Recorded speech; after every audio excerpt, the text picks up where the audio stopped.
Good morning, dear students.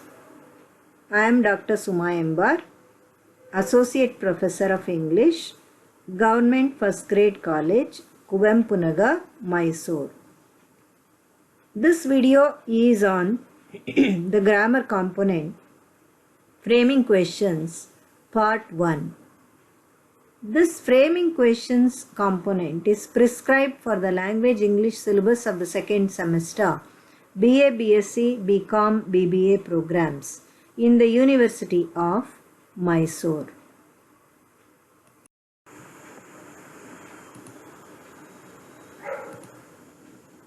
First of all, we should understand why we need to ask questions. ನಮ್ಮ ದೈನಂದಿನ ಮಾತುಕತೆಗಳಲ್ಲಿ question and answer ಇಲ್ಲದೆ ಇದ್ದರೆ ಸಂಭಾಷಣೆ ಮುಂದಕ್ಕೆ ಹೋಗೋದೇ ಇಲ್ಲ. ನಾವು ಕ್ವೆಶ್ಚನ್ಸನ್ನು ಏನಕ್ಕೆ ಕೇಳ್ತೀವಿ ಅಂತಂದರೆ to get information and data, ಅನೇಕ ರೀತಿಯ ಮಾಹಿತಿಗಳನ್ನು ಪಡ್ಕೊಳ್ಳೋದಕ್ಕೆ, and to make enquiries about people, things, incidents, feelings and emotions, ವ್ಯಕ್ತಿಗಳ ಬಗ್ಗೆ ಅಥವಾ ಬೇರೆ ವಿಷಯಗಳ ಬಗ್ಗೆ, ಬೇರೆ ಘಟನೆಗಳ ಬಗ್ಗೆ, ಭಾವನೆಗಳ ಬಗ್ಗೆ ವಿಚಾರಣೆ ಮಾಡೋದಕ್ಕೆ ಪ್ರಶ್ನೆ ಕೇಳ್ತೀವಿ. ಹಾಗೂ ಯಾರನ್ನಾದರೂ ಏನನ್ನಾದರೂ ಪೊಲೈಟಾಗಿ ರಿಕ್ವೆಸ್ಟ್ ಮಾಡ್ಕೊಳ್ಳೋದಕ್ಕೆ ಪ್ರಶ್ನೆ ಕೇಳ್ತೀವಿ. And to create or continue a dialogue for communication, so ಸಂಭಾಷಣೆಯನ್ನು ಮುಂದುವರಿಸೋದಕ್ಕೆ ಪ್ರಶ್ನೆ ಕೇಳ್ತೀವಿ. ಹಾಗೂ ನಮಗೇನಾದರೂ ಮಾಹಿತಿ ಸರಿಯಾಗಿಲ್ಲ ಅಂತಂದರೆ ಅದ್ರ ಬಗ್ಗೆ ನಮ್ಮ ಅನುಮಾನಗಳನ್ನು ಬಗೆಹರಿಸ್ಕೊಳ್ಳೋದಕ್ಕೆ, ಡೌಟ್ ಕ್ಲಾರಿಫಿಕೇಷನ್ಗೆ, ಅಥವಾ ಸಮಸ್ಯೆಗಳನ್ನು ಬಗೆಹರಿಸೋದಕ್ಕೆ, ಅಥವಾ ಯಾವುದಾದ್ರು ವಿಷಯದಲ್ಲಿ ಸಂಶೋಧನೆ ರಿಸರ್ಚ್ ಮಾಡುವಾಗ ಅದಕ್ಕೆ ಸಂಬಂಧಪಟ್ಟ ಪ್ರಶ್ನೆಗಳನ್ನು ಹಾಕ್ಕೊಳ್ಬೇಕಾಗುತ್ತೆ. ಇಂಥ ಅನೇಕ ವಿಷಯಗಳಿಗೋಸ್ಕರ ನಾವು ಪ್ರಶ್ನೆಗಳನ್ನು ಉಪಯೋಗಿಸ್ಬೇಕಾಗತ್ತೆ. ಸೊ ಇಂಗ್ಲೀಷ್ ಭಾಷೆಯಲ್ಲಿ ಪ್ರಶ್ನೆಗಳನ್ನು ಹೇಗೆ ಕೇಳೋದು ಅನ್ನೋದನ್ನು ನೋಡೋಣ. There are two types of questions. First one is yes or no questions. These are questions for which either yes or no is the answer.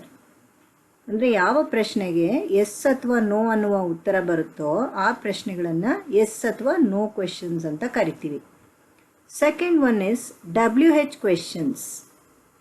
ಅಂದರೆ ಯಾವ ಪ್ರಶ್ನೆಗಳು WH ಅನ್ನುವಂಥ ಪ್ರಶ್ನೆಗಳಿಂದ ಶುರುವಾಗುತ್ತೋ ಅಂಥದ್ದನ್ನು WH ಕ್ವೆಶನ್ಸ್ ಅಂತೀವಿ.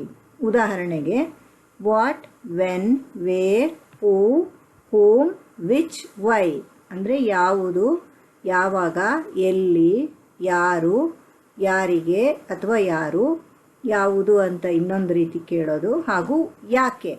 ಅದರ ಜೊತೆಗೆ ಇವನ್ನು ಕೂಡ ನಾವು WH ಕ್ವೆಶನ್ ಅಂತಲೇ ಕನ್ಸಿಡರ್ ಮಾಡ್ತೀವಿ. ಹೌ ಅಂದರೆ ಹೇಗೆ, how many and how much. How many ಅಂದರೆ ಸಂಖ್ಯೆಗೆ ಸಂಬಂಧಪಟ್ಟದ್ದು, ಎಷ್ಟು. ಕನ್ನಡದಲ್ಲಿ ಹೌ ಮಚ್ ಅಂದರೆ ಕ್ವಾಂಟಿಟಿಗೆ ಸಂಬಂಧಪಟ್ಟಿದ್ದು, ಪ್ರಮಾಣ. ಇದು ಸಂಖ್ಯೆ ಮತ್ತು ಪ್ರಮಾಣ. ಈಗ ಒಂದು ಸ್ಟೇಟ್ಮೆಂಟನ್ನು, ಒಂದು ವಾಕ್ಯವನ್ನು ಪ್ರಶ್ನೆಯಾಗಿ ಕನ್ವರ್ಟ್ ಮಾಡೋದು ಹೇಗೆ ಅಂತ ನೋಡೋಣ. This is the basic principle of converting a statement into a question sentence. So ಯಾವುದೇ ವಾಕ್ಯವನ್ನು ಪ್ರಶ್ನೆಯಾಗಿ ಕನ್ವರ್ಟ್ ಮಾಡಬೇಕಾದ್ರೆ ನಾವು ಸಬ್ಜೆಕ್ಟ್ ಮತ್ತು ವರ್ಬಿನ ಪೊಸಿಷನ್ಗಳನ್ನು ಇನ್ವರ್ಟ್ ಮಾಡಬೇಕಾಗುತ್ತೆ, ಅಂದರೆ ಇಂಟರ್ಚೇಂಜ್ ಮಾಡಬೇಕಾಗುತ್ತೆ, ರಿವರ್ಸ್ ಮಾಡಬೇಕಾಗುತ್ತೆ. ಅದನ್ನು inversion of subject and verb ಅಂತ ಕರೀತಾರೆ. ಇಲ್ಲಿ ಕೆಲವು ಎಕ್ಸಾಂಪಲ್ಗಳನ್ನು ಕೊಡಲಾಗಿದೆ, ಒಂದೊಂದಾಗಿ ನೋಡೋಣ. ಐ ಆಮ್ ಈಟಿಂಗ್ ಅನ್ನುವ ಒಂದು ವಾಕ್ಯ ಇದೆ. ಸೊ ಇದನ್ನು ಪ್ರಶ್ನೆ ರೂಪದಲ್ಲಿ ಕೇಳಿದ್ರೆ ಏನಾಗುತ್ತೆ, ಆಮ್ ಐ ಈಟಿಂಗ್ ಅಂದರೆ ಆಮ್ ಅನ್ನೋದು ಇಲ್ಲಿಗೆ ಬರಬೇಕು, ಐ ಅನ್ನೋದು ಈ ಪೊಸಿಷನ್ಗೆ ಬರುತ್ತೆ. ಅಂದರೆ ಇಲ್ಲಿ ನೋಡಿ ಲಾಸ್ಟ್ ಲೈನಲ್ಲಿ the word order of the subject verb object is change to verb subject object. So ಇಲ್ಲಿ ಸಬ್ಜೆಕ್ಟು, ವರ್ಬು, ಆಬ್ಜೆಕ್ಟು ಅಥವಾ ಮೇನ್ ವರ್ಬು ಇದೆ. ಆದರೆ ಪ್ರಶ್ನೆಯಲ್ಲಿ ಯಾವ ರೀತಿ ಇದೆ, ಆಮ್ ಅನ್ನೋದು ಸ್ಟಾರ್ಟಿಂಗಲ್ಲಿ ಬಂತು, ಐ ಅನ್ನೋದು ನಂತರ ಬಂತು. ಇಲ್ಲಿ ಐ ಅನ್ನುವ ಸಬ್ಜೆಕ್ಟು ಮತ್ತು ಆಮ್ ಅನ್ನುವ ವರ್ಬು ಎರಡು ಇಂಟರ್ಚೇಂಜ್ ಆಗಿರೋದು ಇಂಟು ರೂಪದಲ್ಲಿ ತೋರಿಸಲಾಗಿದೆ. ಇದು ಸ್ಟೇಟ್ಮೆಂಟು, ಇದು ಕ್ವೆಶ್ಚನ್ನು. ಅದೇ ತರಹ ಹಿ ಅನ್ನುವ ಥರ್ಡ್ ಪರ್ಸನ್ ಸಿಂಗ್ಯುಲರ್ ಸಬ್ಜೆಕ್ಟ್ ಇದ್ದಾಗ ನೋಡೋಣ. ಹಿ ಈಸ್ ಎ ಬಾಯ್ ಅನ್ನುವ ಸ್ಟೇಟ್ಮೆಂಟು ಕ್ವೆಶ್ಚನ್ ರೂಪದಲ್ಲಿ ಹೇಗೆ ಕಾಣುತ್ತೆ ಅಥವಾ ನಾವು ಹೇಗೆ ಕೇಳಬೇಕು, is he a boy. So is ಅನ್ನುವ ವರ್ಬು ಇಲ್ಲಿಗೆ ಬರುತ್ತೆ, ಹಿ ಅನ್ನೋದು ಈ ಕಡೆಗೆ ಬರುತ್ತೆ.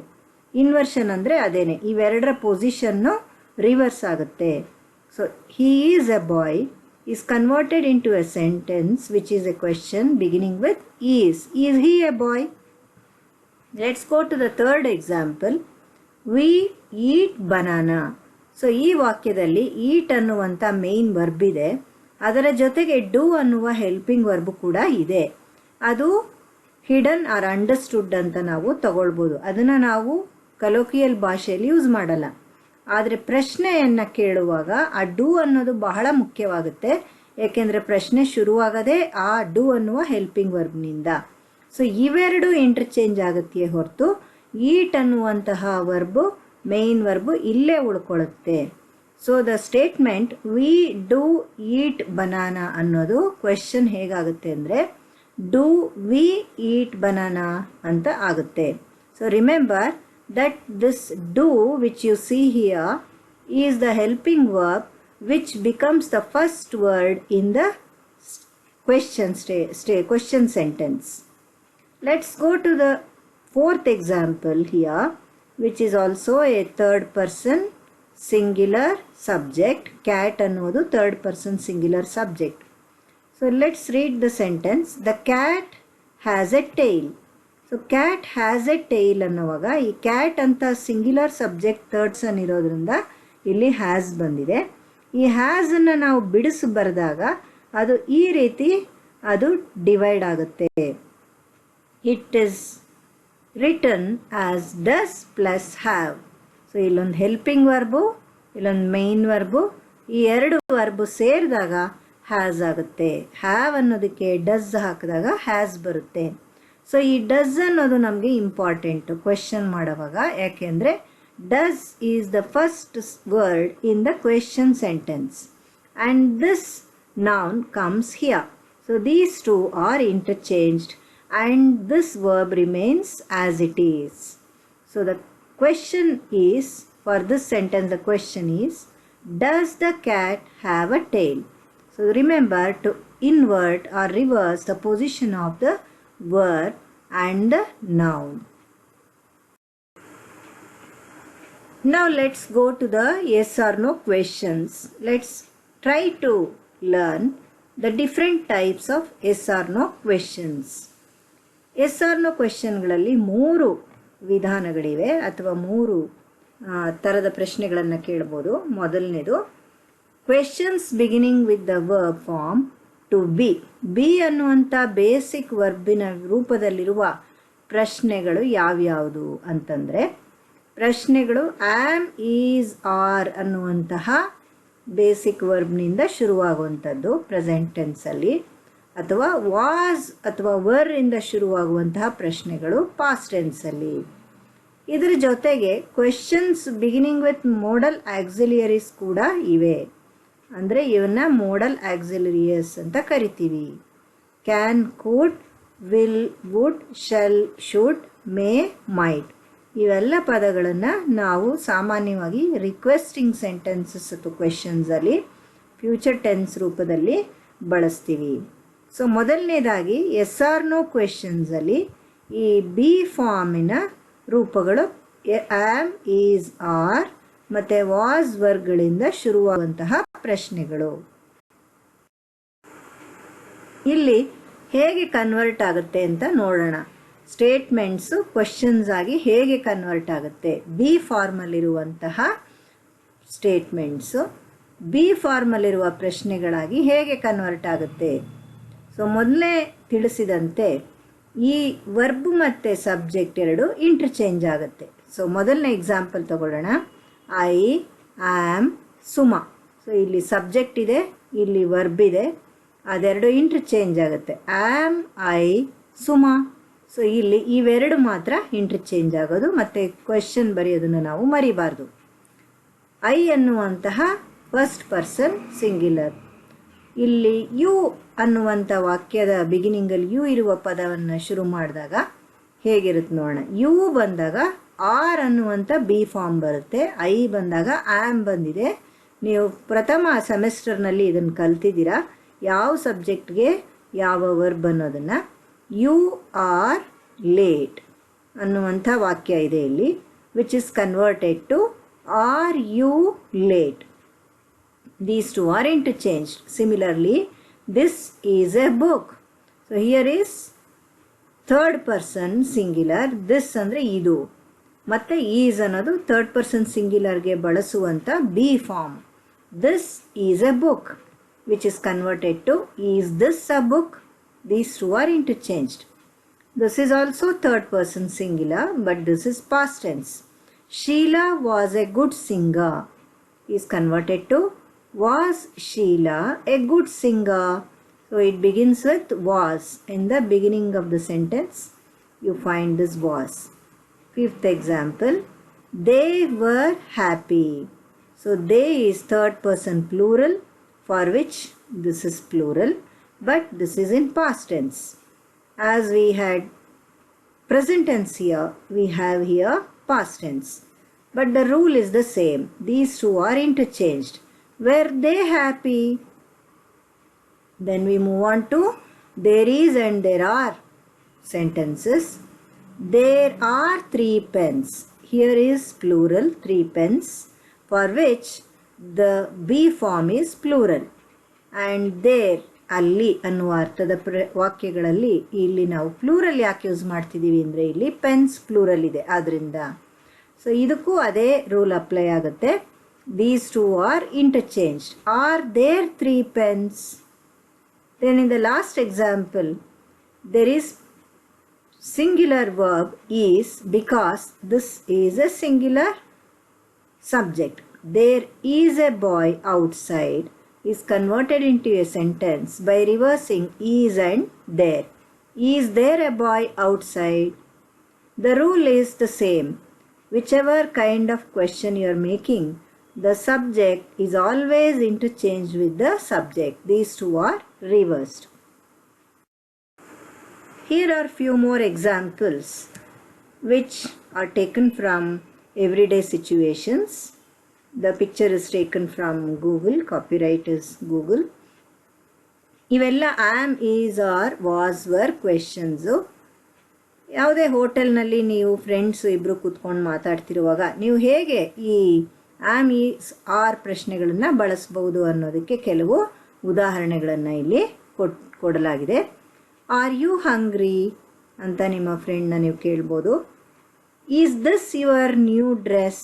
ಸೊ ಇಲ್ಲಿ ನೋಡಿ, ವರ್ಬ್ ಮತ್ತು ಸಬ್ಜೆಕ್ಟ್ನ ಇಂಟರ್ಚೇಂಜ್ ಮಾಡಲಾಗಿದೆ. ವರ್ಬ್ ಮತ್ತು ಸಬ್ಜೆಕ್ಟು.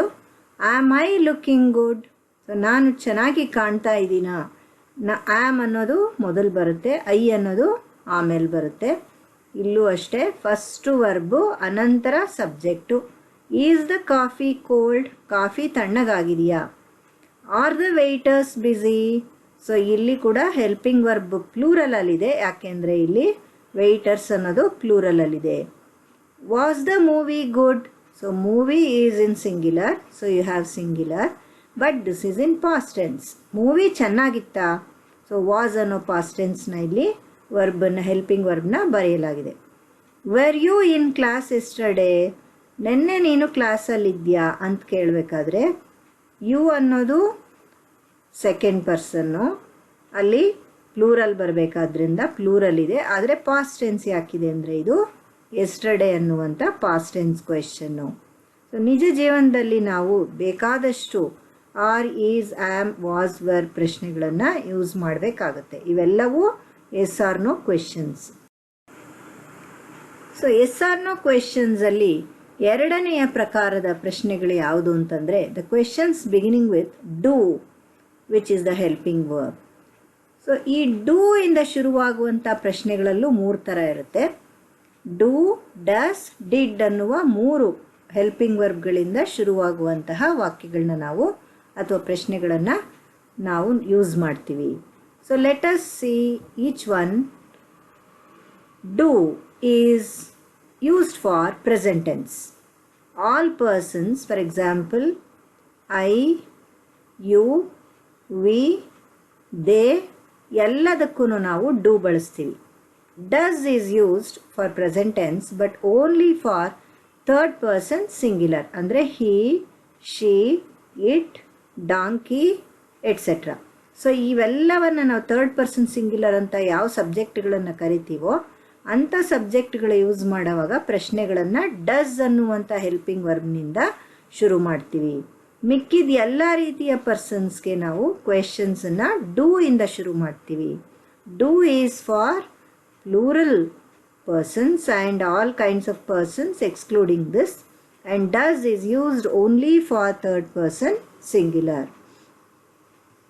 did ಅನ್ನು ಯಾವಾಗ ಬಳಸ್ತೀವಿ? ಡಿಡ್ ಅನ್ನುವಂಥ ಪ್ರಶ್ನೆನ ಪಾಸ್ಟ್ ಟೆನ್ಸ್ ನಲ್ಲಿ ನಾವು ಬಳಸ್ತೀವಿ ಹೆಲ್ಪಿಂಗ್ ವರ್ಬ್ನ, which is common for both singular, plural and for all persons. ಅಂದರೆ ಡಿಡ್ ಅನ್ನೋ ಪಾಸ್ಟ್ ಟೆನ್ಸ್ ಪ್ರಶ್ನೆ ನಾವು ಯೂಸ್ ಮಾಡುವಾಗ ಪರ್ಸನ್ ಮತ್ತು ನಂಬರ್ನ ಲೆಕ್ಕಕ್ಕೆ ತಗೊಳ್ಳೋದಿಲ್ಲ. ಡಿಡ್ ಅನ್ನುವಂಥ past tense helping verb is common for all persons and for all number, whether it is first person, second person, third person or singular or plural. In past tense we use only one word, did. We don't use two words like this in present tense. We have only one word in past tense. Now let us have a look at the examples of conversion of statement into questions using do form of helping verbs. So let us take one example at a time. First one, I make tea. Here I make tea ಅನ್ನುವಂತಹ ವಾಕ್ಯದಲ್ಲಿ do ಅನ್ನೋದು understood, ನಾವು ಮಾತಾಡುವಾಗ ಅದನ್ನು ಉಪಯೋಗಿಸೋದಿಲ್ಲ. I do make tea ಅಂತಾನೆ ಅದರ ಅರ್ಥ, ಆದರೆ we don't use it. It is understood that it is there, which is very important for making questions. So I do make tea ಅನ್ನೋದು ಕ್ವೆಶ್ಚನ್ ಆದಾಗ ಏನಾಗುತ್ತೆ? Do I make tea? The same rule applies here. These two are interchanged. I do becomes do I. Then let's look at this first person plural. We write exams or we do write exams. We already know that do is used for all persons plural. We do write exams is converted to do we write exams. Third one, for you also we use this do. You walk fast or you do walk fast is converted to do you walk fast. ನಾಲ್ಕನೇದು ನೋಡಿ, she ಬಂದಿದೆ ಅಂದರೆ third person singular subject. ಇಲ್ಲಿ goes ಅನ್ನುವಂಥ main verb ಇದೆ. She goes to the college. ಈ ವಾಕ್ಯದಲ್ಲಿ goes ಅನ್ನುವಂತಹ ವರ್ಬ್ ಎರಡು ವರ್ಬ್ಗಳನ್ನು ಸೇರಿಸಿ ರಚಿತವಾಗಿದೆ. ಯಾವ ಎರಡು ವರ್ಬ್ಗಳು? ಡಸ್ ಪ್ಲಸ್ ಗೋ. ಅಂದರೆ ಗೋ ಅನ್ನೋದಕ್ಕೆ ಡಸ್ ಅನ್ನುವಂಥ ಹೆಲ್ಪಿಂಗ್ ವರ್ಬ್ ಸೇರಿ ಈ ಮೇನ್ ವರ್ಬ್ ಬಂದಿದೆ. ಅದನ್ನು ಬಿಡಿಸ್ಬಾರ್ದಾಗ ಹೀಗಿರುತ್ತದು. ಸೊ ಇದು ಕ್ವೆಶ್ಚನ್ ರೂಪದಲ್ಲಿ ಹೇಗೆ ಬರಬೇಕು ಅಂದರೆ ಇವೆರಡು ಮಾತ್ರ ಇಂಟರ್ಚೇಂಜ್ ಆಗೋದು, ಮೇನ್ ವರ್ಬ್ ಚೇಂಜ್ ಆಗೋದಿಲ್ಲ. It remains as it is. The basic form of main verb is go. ಗೋಗೆ ನಾವು ಡಸ್ನ ಸೇರಿಸಿದಾಗ ಮಾತ್ರ ಗೋಸ್ ಬರೋದು. ಅದರಿಂದ ನಾವು ಕ್ವೆಶ್ಚನ್ ಮಾಡುವಾಗ ಕ್ವೆಶ್ಚನ್ ರೂಪದಲ್ಲಿ ಇವೆರಡು ಮಾತ್ರ ಇಂಟರ್ಚೇಂಜ್ ಆಗುತ್ತೆ.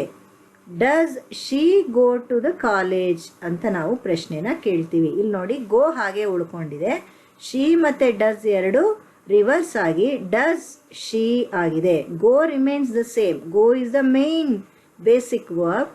It doesn't change. Only this does is taken out of go and it comes to the beginning of the sentence. Similarly, in the next sentence, which is also third person singular, it ಅನ್ನುವಂತಹ third person singular, it rains in June ಅನ್ನುವ ವಾಕ್ಯದಲ್ಲಿ again we have to rewrite this rains, dividing it into does plus rain. ಅಂದರೆ Reigns ಅನ್ನುವಂತಹ ಮಳೆ ಆಗುತ್ತದೆ ಅನ್ನುವಂತಹ ಒಂದು ವರ್ಬನ್ನು divide ಮಾಡಿದಾಗ ಡಸ್ ಪ್ಲಸ್ ರೈನ್ ಅಂತ ನಾವು ಅದನ್ನು ಬರ್ಕೊಳ್ಬೇಕಾಗುತ್ತೆ.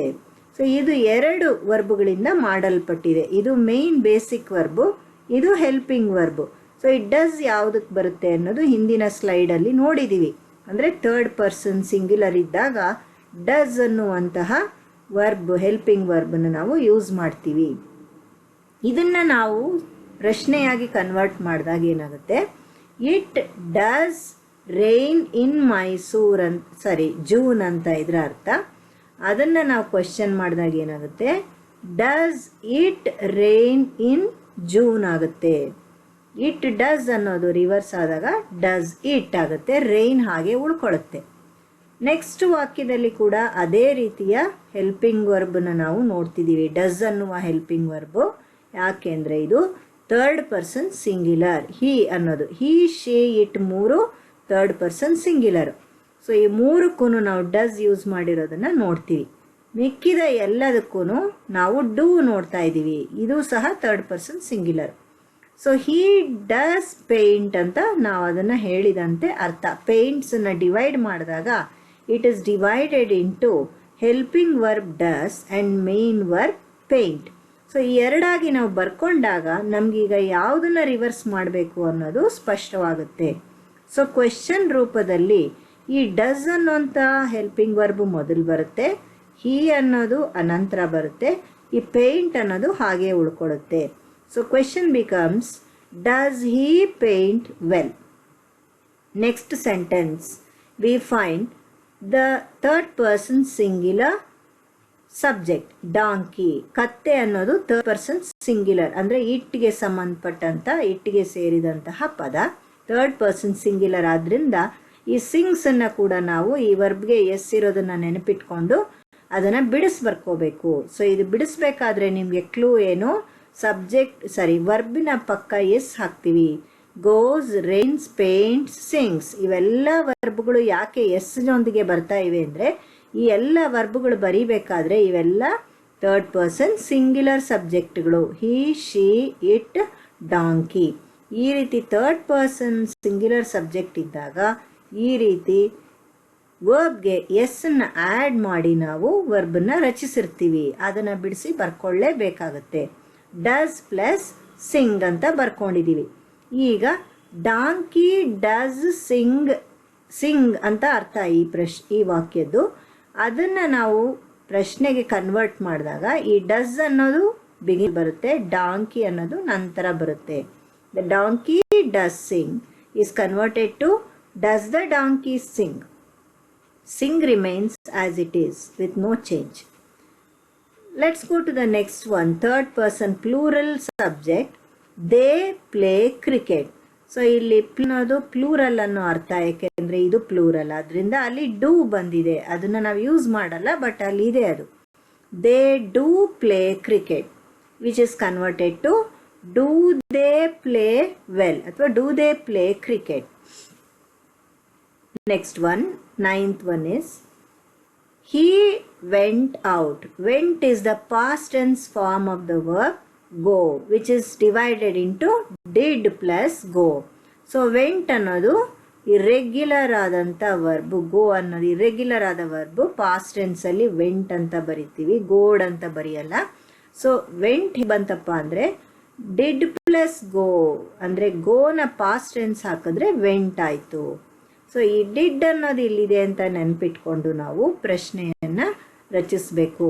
ಈ ಹಿ ಡಿಡ್ ಗೋ ಔಟ್ ಅಂತ ಇದರ ಅರ್ಥ. So did comes here, did he go out is the question. So here are few more examples of the do form questions. So real life situation ಅಲ್ಲಿ ಒಂದು ನೀವು ಪಾರ್ಕಿನ ಚಿತ್ರವನ್ನು ನೋಡ್ತಾ ಇದ್ದೀರಾ. This picture is also downloaded from the Google, copyright Google, where there are many people walking around doing so many activities. So let us see how we can ask questions regarding their activities. So you can ask somebody like this, do you have leisure? ನಿನಗೆ leisure ಇದೆಯಾ? Notice the position of do and you. And next one, do they look happy? So ಎಲ್ಲರೂ ಖುಷಿಯಾಗಿರುವಂತೆ ಕಾಣುತ್ತಾರಾ? They is plural, so you have it here plural. Do they look happy? ಇಲ್ಲೊಬ್ಬ ನಡ್ಕೊಂಡು ಹೋಗ್ತಾ ಇದ್ದಾನೆ.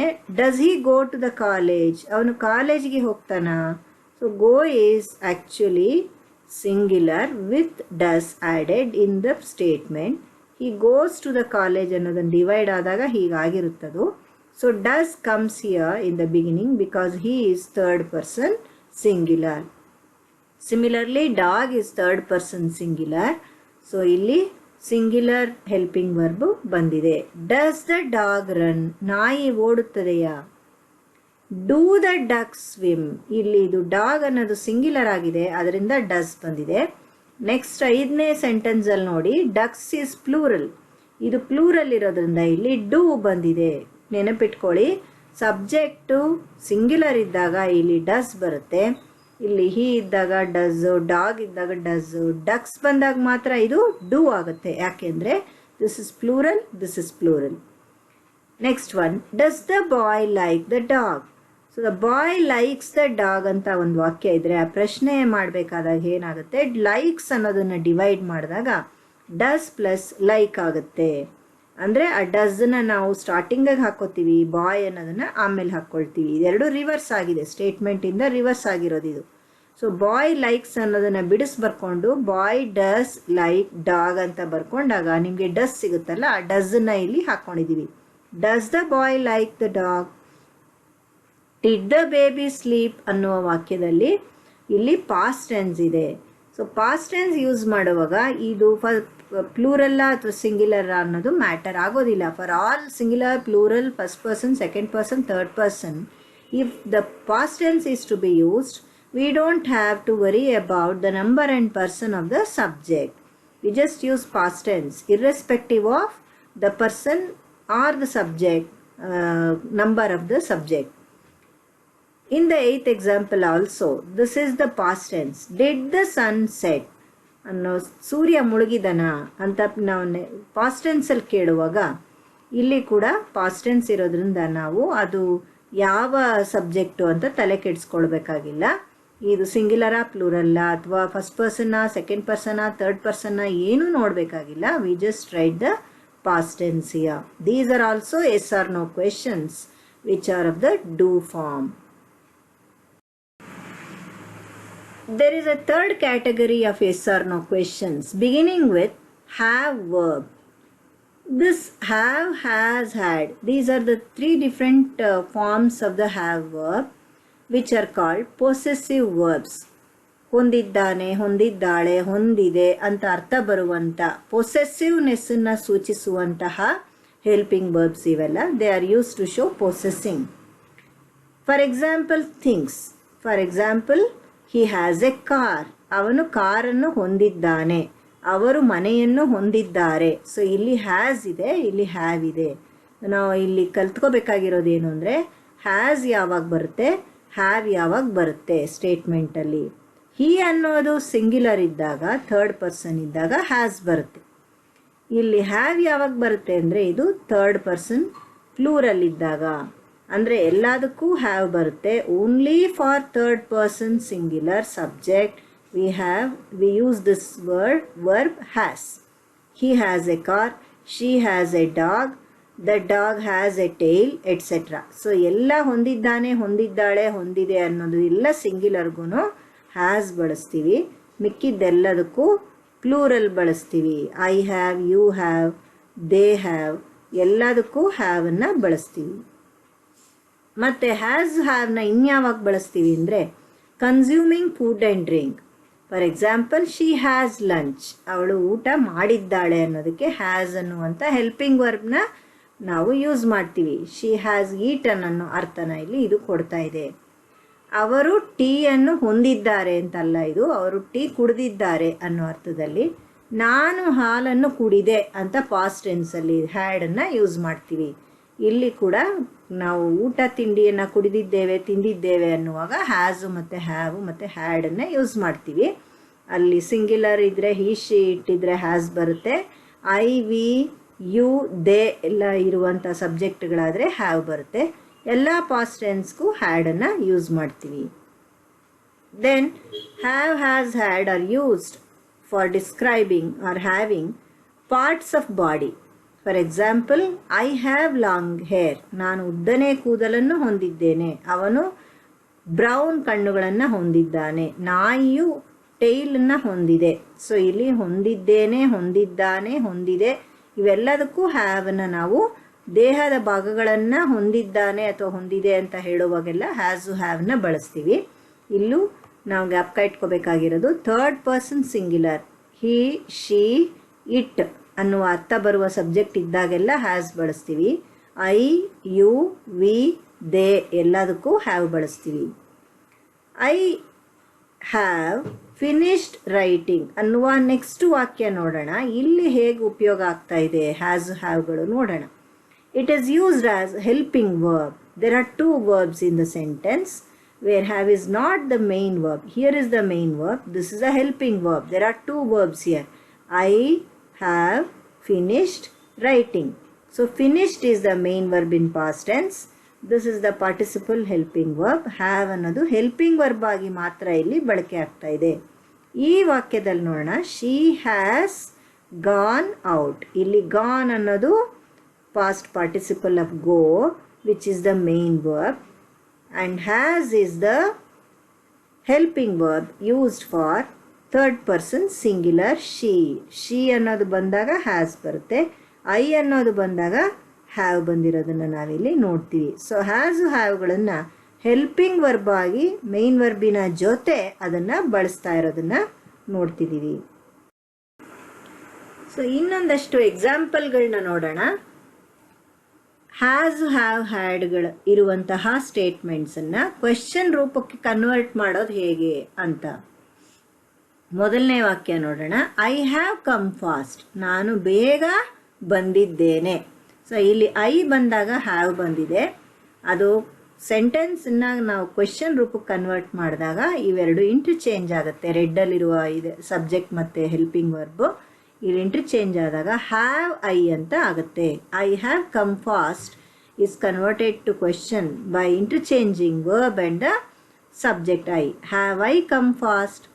Similarly in the second sentence, you have done well. ನೀನು ಚೆನ್ನಾಗಿ ಮಾಡಿದ್ದೀಯಾ. So you and have positions are interchanged and sentence is made like this. Questions are made like this.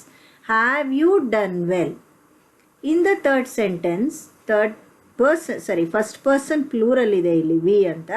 Therefore you have here we have pass the exam is the statement. These two are interchanged into this sentence. Have we passed the exam? Have and we position are interchanged.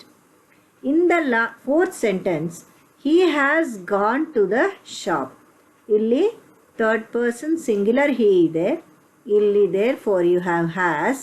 These two are interchanged. Has is the helping verb. This is the subject. Has comes first and he comes later. Remember, have is used for I, you, we and they. But has is used for he, she, it and all forms of it. So it has not come. So third person singular ಆದ್ರಿಂದ has ಇದೆ. ಇಲ್ಲಿ ಐದನೇ ವಾಕ್ಯ ನೋಡಿ ಹೇಗೆ convert ಆಗಿದೆ. Has it not come. Negative ಆದರೆ negative ಅಲ್ಲೇ ಉಳ್ಕೊಳ್ಳುತ್ತೆ, ಅದೇನೂ ಬದಲಾವಣೆ ಆಗಲ್ಲ. ಇವೆರಡು ಮಾತ್ರ ಇಂಟರ್ಚೇಂಜ್ ಆಗುತ್ತೆ. ಸಬ್ಜೆಕ್ಟು ಈ ಕಡೆ ಬರುತ್ತೆ, ವರ್ಬು ಸ್ಟಾರ್ಟಿಂಗಲ್ಲಿ, ಹೆಲ್ಪಿಂಗ್ ವರ್ಬು ಸ್ಟಾರ್ಟಿಂಗಲ್ಲಿ ಬರುತ್ತೆ. The library has open. In this sentence also the library is the third person singular. So library comes after has. Has the library open. Then in the seventh sentence, they have gone to Bangalore. They is the third person plural. Have is therefore used here along with main verb gone. It is converted into a question like this. Have comes first, then the word they comes here. Have they gone to Bangalore? See, remember, gone is not disturbed. It remains as it is. Main verbs are not disturbed. Only the helping verbs and subjects are interchanged. Helping verbs are has, have and had.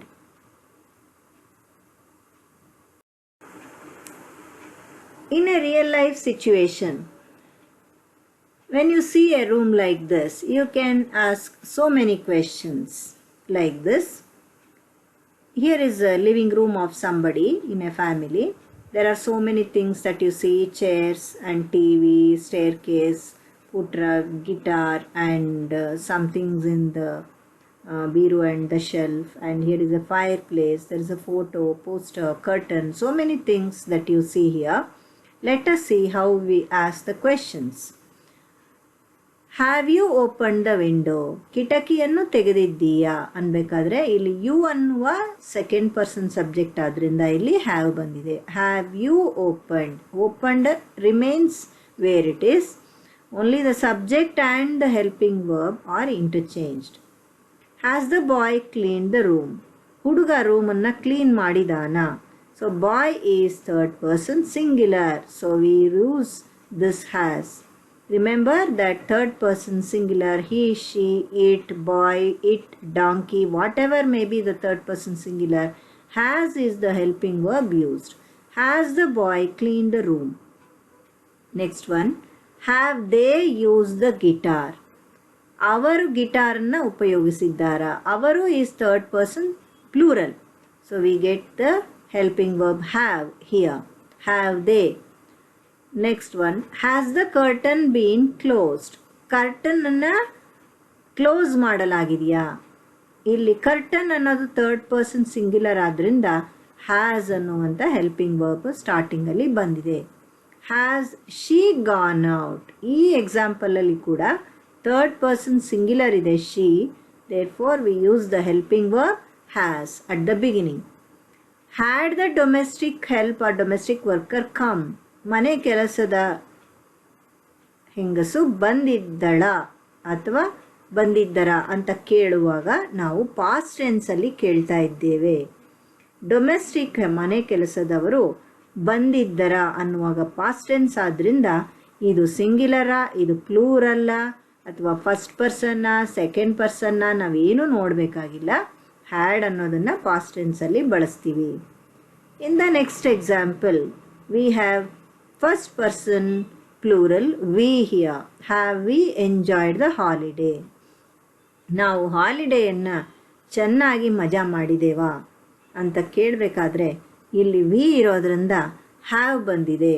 Remember, for all first person singular, plural and third person plural, second person we use have. And only for third person singular in the examples 4 and 5 we use the helping verb has. There is another category of yes or no questions which are slightly different from the earlier types of questions used. These are questions beginning with modals. Modals are auxiliary verbs. These auxiliary verbs are used in association with infinitive verbs. And let us see how these are formed. There are many auxiliary verbs as we have seen in the beginning of the video. Can, could, shall, should, may, might, will, would. These are all modal or auxiliary verbs. Let's look at the examples here. I can play piano. Here can is an auxiliary verb or modal verb. I is the subject. These two are interchanged. In conversation, this is how we make the question. I can play piano. ನನಗೆ piano ಬಾರಿಸಲು ಬರುತ್ತದೆ. ನಿನಗೆ ಬರುತ್ತದಾ? ನಿನಗೆ ಸಾಧ್ಯವಾ? Can you? These two are interchanged. This is infinitive verb. We will go tomorrow. ನಾಳೆ ಹೋಗೋಣ, ನಾಳೆ ಹೋಗುತ್ತೇವೆ. ಹೋಗೋಣವಾ ಅಂತ ನಾವು ಕೇಳುವಾಗ ಶಲ್ ವಿ ಅನ್ನುವಂಥ ಪದವನ್ನು ಯೂಸ್ ಮಾಡ್ತೀವಿ. ಯೂಸೇಜ್ಗೆ ಮೇಲೆ ಡಿಪೆಂಡ್ ಆಗಿರುತ್ತದೋ. ವಿಲ್ ವಿ ಅಂತಾನು ಕೇಳಿದ್ರೆ ತಪ್ಪೇನಿಲ್ಲ. ಆದರೆ ಶಲ್ ವಿ ಹೋಗೋಣವಾ ಅನ್ನೋದಕ್ಕೆ ನಾವು ಶಲ್ ಅನ್ನುವಂಥ ಇನ್ನಷ್ಟು ನಿಖರವಾದ ಪದವನ್ನು ಬಳಸ್ತೀವಿ. It will rain tonight. ಇವತ್ತು ಮಳೆ ಆಗುತ್ತದೆ. ಮಳೆ ಆಗುತ್ತದಾ ಅಂತ ಕೇಳುವಾಗ ವಿಲ್ ಇಟ್ ಅಂತ ಇವೆರಡನ್ನ ರಿವರ್ಸ್ ಮಾಡ್ತೀವಿ. You must study hard. ನೀನು ಕಷ್ಟಪಟ್ಟು ಓದಲೇಬೇಕು ಅನ್ನುವ ಇಂಪೆರೇಟಿವ್ ಮೋಡಲ್ ಅಂತ ನಾವು ಇದನ್ನು ಕರಿತೀವಿ. ಒಂದು ರೀತಿ ಒತ್ತು ಕೊಟ್ಟು ಹೇಳುವಂತಹ ಪದ ಮಸ್ಟ್ ಅನ್ನೋದು. ಅದು ಕ್ವೆಶ್ಚನ್ ರೂಪದಲ್ಲಿ ಮಸ್ಟ್ ಐ, ಓದಲೇಬೇಕಾ ಅನ್ನೋದಕ್ಕೆ ನಾವು ಶುಡ್ ಅನ್ನೋದನ್ನು ಬಳಸ್ತೀವಿ. ಓದಲೇಬೇಕಾ, ಮಾಡಲೇಬೇಕಾ ಅಂತ ಪ್ರಶ್ನೆ ಕೇಳುವಾಗ. ಹಿ ಮೈಟ್ ಗೆಟ್ ಫಸ್ಟ್ ಕ್ಲಾಸ್, ಅವನಿಗೆ ಮೊದಲನೇ ಫಸ್ಟ್ ಕ್ಲಾಸ್ ಬಂದರೂ ಬರಬಹುದು ಅಂತ ಹೇಳುವಾಗ ಮೈಟನ್ನು ಬಳಸ್ತೀವಿ. ಇಂಗ್ಲಿಷ್ ಭಾಷೆಯಲ್ಲಿ ಮೇ ಮತ್ತು ಮೈಟನ್ನು ಎಷ್ಟೋ ಸರ್ತಿ ಒಂದ್ರ ಬದಲಾಗಿ ಇನ್ನೊಂದನ್ನು ಬಳಸೋದನ್ನು ನೋಡಿದ್ದೀವಿ. ಆದರೆ ಅದರ ಪ್ರಶ್ನೆನ ನಾವು ಮೈಟ್ ಹಿ ಅನ್ನೋದು ಸ್ವಲ್ಪ ಫಾರ್ಮಲ್ ಆಗುತ್ತೆ. ಇನ್ಫಾರ್ಮಲ್ ಕಾನ್ವರ್ಸೇಷನಲ್ಲಿ ವುಡ್ ಹಿ ಅಂತ ಕೇಳ್ತೀವಿ. ಬರ್ಬೋದಾ ಅವನಿಗೆ would he get first class ಅನ್ನೋ ಅರ್ಥ ಇದು. ನಾವು ಕ್ವೆಶನ್ ಕೇಳುವಾಗ would he get first class, he might get first class, ಬರಬಹುದಾ ಅವನಿಗೆ ಬರಬಹುದಾ ಅಂತ ಕೇಳುವಾಗ ವುಡ್ಡನ್ನು ಸಹ ಬಳಸ್ತೀವಿ. ಈ ಮೋಡಲ್ ಅಥವಾ ಆಕ್ಸಿಲರಿ ವರ್ಬ್ಸನ್ನು ಸಾಮಾನ್ಯವಾಗಿ ನಾವು ರಿಕ್ವೆಸ್ಟ್ ಮಾಡ್ಕೊಳ್ಳೋವಾಗ ಪೊಲೈಟಾಗಿ ಪ್ರಶ್ನೆಗಳಲ್ಲಿ ಬಳಸ್ತೀವಿ. For example, can you close the door please, ಬಾಗಿಲನ್ನು ಹಾಕಲಿಕ್ಕೆ ಆಗುತ್ತದೆಯಾ ದಯವಿಟ್ಟು ಅಂತ ಕೇಳುವಾಗ ಕ್ಯಾನ್ ಯು ಅಂದರೆ ಸಾಧ್ಯವಾಗುತ್ತದೆಯಾ, ಬಾಗಿಲು ಹಾಕ್ತೀರಾ ಅಂತ ನಾವು ಕೇಳ್ತೀವಲ್ಲ, ಅದಕ್ಕೆ ಕ್ಯಾನ್ ಯು ಅಂತ ಬಳಸ್ತೀವಿ. Can you close the door please, ದಯವಿಟ್ಟು ಬಾಗಿಲು ಹಾಕೋದಿಕ್ಕಾಗುತ್ತಾ. Would you come with me, ನನ್ನ ಜೊತೆ ಬರಲಿಕ್ಕಾಗುತ್ತಾ, would you come with me. Shall I bring you coffee, ನಿನಗೆ ಕಾಫಿ ತಗೊಂಡು ಬರಲಾ. ಸೊ ಇದು ರಿಕ್ವೆಸ್ಟೇನೆ. ಮೇ ಐ ಕಮ್ ಇನ್, ನಾನು ಒಳಗೆ ಬರಬಹುದಾ. ಇವೆಲ್ಲ ರಿಕ್ವೆಸ್ಟ್ ಫಾರ್ಮ್ಸ್ ಆಫ್ ಕ್ವೆಶನ್ಸು. ಇವೆಲ್ಲದಕ್ಕೂ ನಾವಿಲ್ಲಿ ಮೋಡಲ್ ಆಕ್ಸಿಲಿಯರಿ ಇನ್ನೂ ಬೇಕಾದಷ್ಟು ರೂಪದಲ್ಲಿರುತ್ತದೆ. ಆದರೆ ಈಗ ನಾವು ಇಷ್ಟೆಲ್ಲ ಮೋಡಲ್ಗಳನ್ನು ಉಪಯೋಗಿಸಿ ರಿವರ್ಸ್ ಮಾಡೋದ್ರ ಮೂಲಕ ಸಬ್ಜೆಕ್ಟ್ ಮತ್ತು ವರ್ಬಿನ ಪೊಸಿಷನನ್ನು ರಿವರ್ಸ್ ಮಾಡಿದಾಗ ಈ ರೀತಿ ಪ್ರಶ್ನೆಗಳನ್ನು ನಾವು ರಿಕ್ವೆಸ್ಟ್ ಆಗಿ ಕೇಳುವಂತಹ ಎಕ್ಸಾಂಪಲ್ಗಳನ್ನ ಇಲ್ಲಿ ನೋಡ್ತಾ ಇದ್ದೀವಿ. ಇನ್ನೊಂದು ಕ್ಯಾಟಗರಿ ಆಫ್ ಕ್ವೆಶನ್ಸನ್ನು ನಾವಿಲ್ಲಿ ನೋಡೋಣ.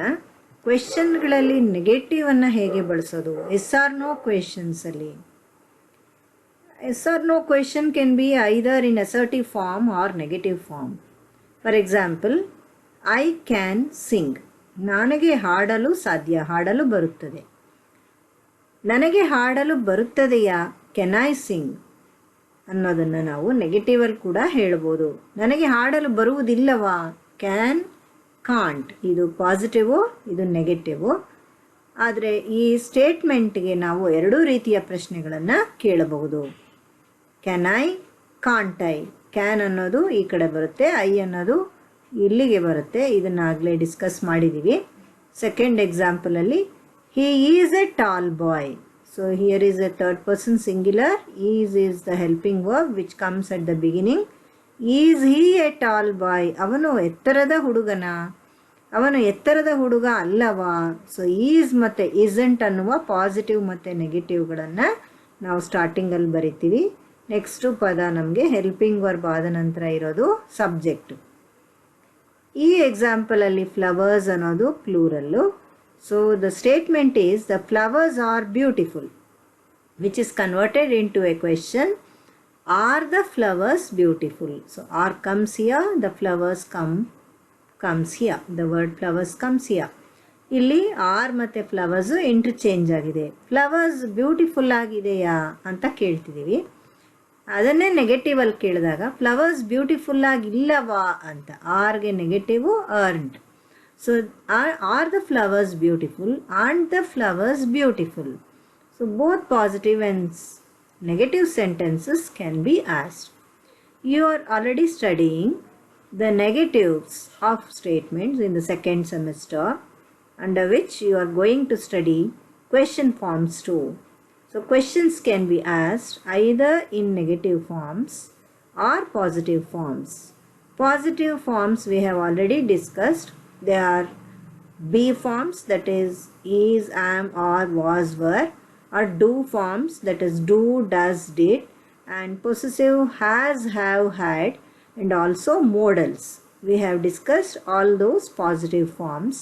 Here are few examples of negative forms. Negatives are made for any verb, whether it is or are or can, or any verb can be converted to negatives, which we will be discussing in detail under the negatives section. Here are some examples or exercises for your homework. I hope you can do them, or you can also discuss with your teacher and complete these exercises. Let me read out the sentences for which you have to give yes or no questions. First one, yes, I am late. Second, yes, he is my brother. Third, no, she isn't sleeping. Fourth, she goes tomorrow. Fifth, yes, the donkey sings. Sixth, no, we don't eat noodles. Seventh, no, we didn't break the glass. 8. Sita went to a movie. 9. They are playing football. You have to remember to interchange the subject and the verb and structure the yes or no questions. The WH questions will be discussed in part 2.